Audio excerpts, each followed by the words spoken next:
Hello students, मैं अनुराधा कुमारी नायक, इतिहास विभाग, Marwari college Ranchi, intermediate second year की छात्राओं के लिए आज का विषय है हड़प्पा सभ्यता के नगर नियोजन, town planning in Harappan civilization. बच्चों, पिछले क्लास में हमने पढ़ा था हड़प्पा सभ्यता के नगर नियोजन।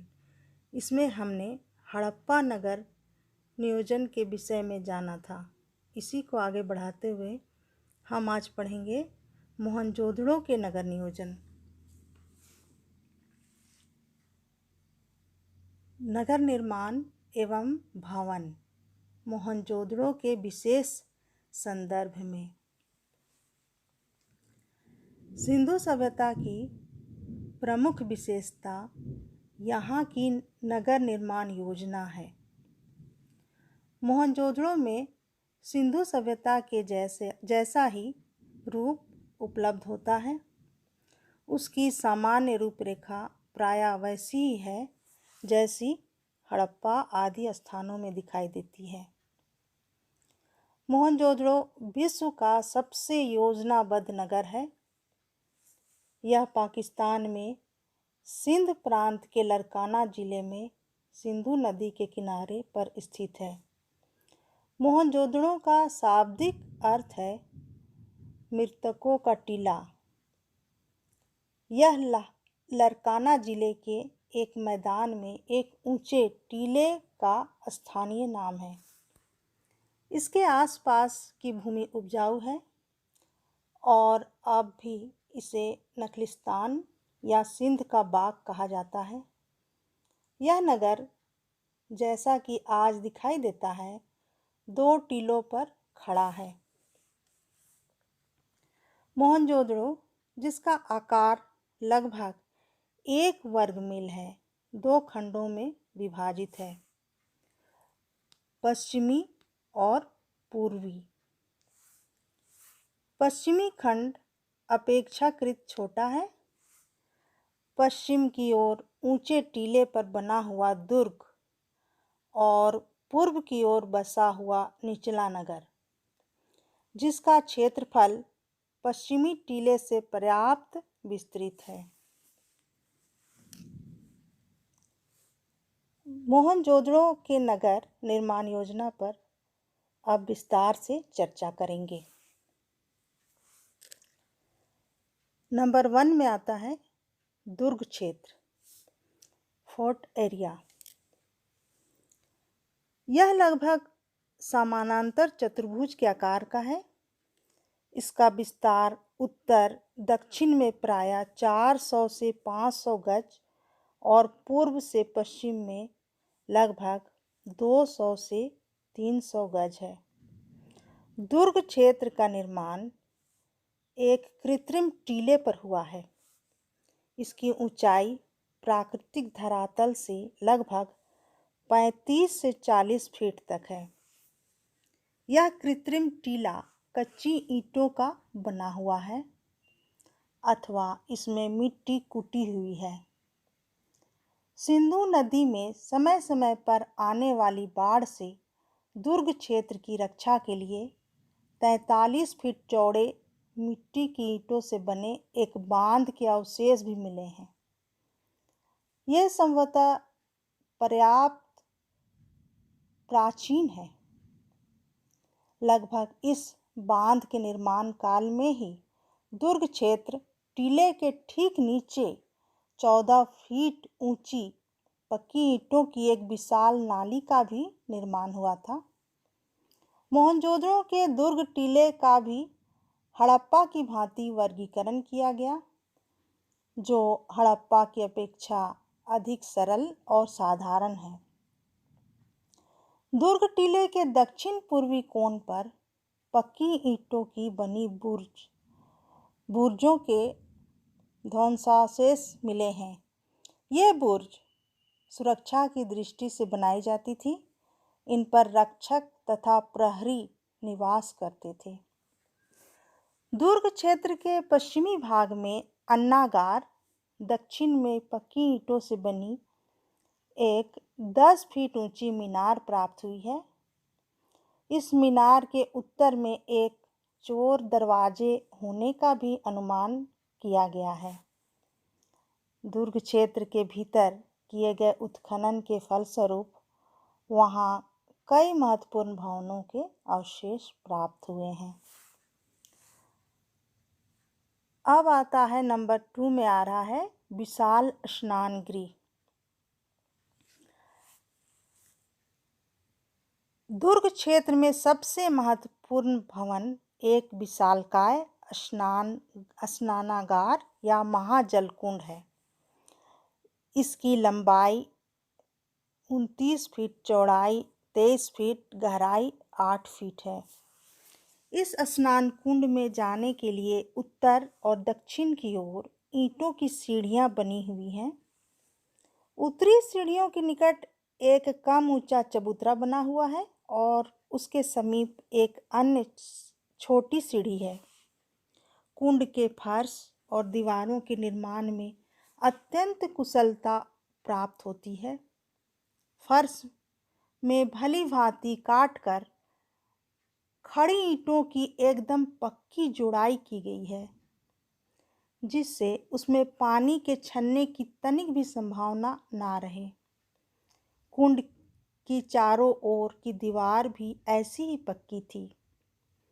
दीवार के दोनों ओर पक्की ईंटों का प्रयोग किया गया है और उसके बीच में कच्ची ईंटें हैं। कुंड के भीतर दीवार और फर्श पर 1 इंच मोटा अलकतरे के मसाले का लेप है तथा बाहर की दीवार पर मोटे चूने का प्लास्टर है। स्नान कुंड या जलाशय के फर्श का ढाल दक्षिण पश्चिम की ओर है। यहीं कोने पर बनी एक नाली के द्वारा समय समय पर कुंड का गंदा पानी या गंदा जल कहें निकाल कर उसकी सफाई की जाती थी। नाली का पानी बाहर बनी हुई एक अन्य और नाली से में गिरता था। कुंड के चारों ओर बरामदे बने हुए थे, जिनके पीछे छोटे बड़े कई कमरे थे। एक कमरे में एक कुआं मिला है। अनुमान किया जाता है कि इसी कुएं के जल से कुंड को भरा जाता रहा होगा।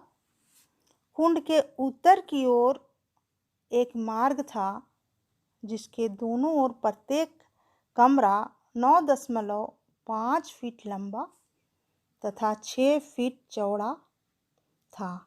इसकी बनावट से यह अनुमान लगाया जाता है कि ये स्नान घर थे। इससे पता चलता है कि स्नान करने के बाद कपड़ा बदलने के लिए इन स्नान गृह का व्यवहार किया जाता था। यहाँ शरीर का मैल साफ करने के लिए झावे के टुकड़े भी मिले हैं। स्नानागार में पानी लाने और निकालने का भी रास्ता था। प्रत्येक कमरे में जल के निकास के लिए छोटी छोटी नालियाँ बनी हुई हैं। इन नालियों का संबंध उत्तर दिशा के मार्ग में बनी मुख्य नाली से है। इन कमरों के दरवाजे नियमित रूप से इस प्रकार बने हुए हैं कि कोई भी व्यक्ति एक कमरे से दूसरे कमरे में दिखाई ना दे। प्रत्येक कमरे के पास एक सीढ़ी थी, जिसका उपयोग संभवतः ऊपर की मंजिल में बने कमरों में जाने के लिए किया जाता था। व्हीलर महोदय जैसे विद्वानों की यह धारणा है कि ऊपरी मंजिल में बने कमरों में पुजारी निवास करते थे। ये शुभ मुहूर्त अथवा पर्वों पर नीचे उतरते थे तथा नीचे के कमरों का स्नानागार के रूप में उपयोग करते थे। सामान्य लोग संभवतः जलकुंड या जलाशय में ही स्नान करते रहे होंगे। इस विशाल जलकुंड से इतना प्रायः स्पष्ट प्रतीत होता है कि सिंधु सभ्यता में धार्मिक कार्यों के लिए शरीर संस्कार एवं शुद्धता का ऊंचा आदर्श था। भारतीय संस्कृति में भी यह देखा गया है कि परवर्ती धर्म में जल की पवित्रता और पवित्र स्थानों का महत्व विद्यमान है। यह भी अनुमान लगाया जाता है कि लोग सामूहिक रूप से स्नान कुंड में किसी धार्मिक अनुष्ठान में स्नान किया करते थे। अब नंबर 3 में आता है अन्नागार। महाजल कुंड के पश्चिम की ओर एक अन्य महत्वपूर्ण भवन के अवशेष प्राप्त हुए हैं। व्हीलर महोदय ने 1950 ईस्वी में इसका व्यापक उत्खनन करके यह निष्कर्ष निकाला कि यह एक विशालकाय अन्नागार था। सिंधु सभ्यता में अन्नागार का विशेष महत्व है। मेसोपोटामिया में अतिरिक्त उत्पादन अथवा कर के रूप में वसूला जाने वाला अनाज मंदिरों में सुरक्षित रखा जाता था, किंतु सिंधु सभ्यता में इसका संचय करने के लिए अन्नागार बनवाए गए थे। यह एक विशालकाय अन्नागार था। अपने मूल रूप में यह पूर्व से पश्चिम में 150 फीट लंबा और 65 फीट चौड़ा था, किंतु शीघ्र ही दक्षिण दिशा में इसका और विस्तार कर दिया गया था। अन्नागार की योजना से ऐसा लगता है कि मूल रूप में इसमें पक्की ईंटों से बने 27 कोठे थे, जिनमें अन्न भरा जाता था और उनकी बनावट ऐसी थी जिससे उनके भीतर वायु प्रवेश कर सके। अन्नागार की दीवारें अत्यंत सुदृढ़ थी। इसकी रचना में बड़े सुदृढ़ लकड़ी के लट्ठों का भी उपयोग किया गया था। अन्नागार के उत्तरी भाग में ईंटों से बने एक चबूतरे के अवशेष भी मिले हैं, जिनका उपयोग संभवतः माल भरने और निकालने के लिए किया जाता रहा होगा।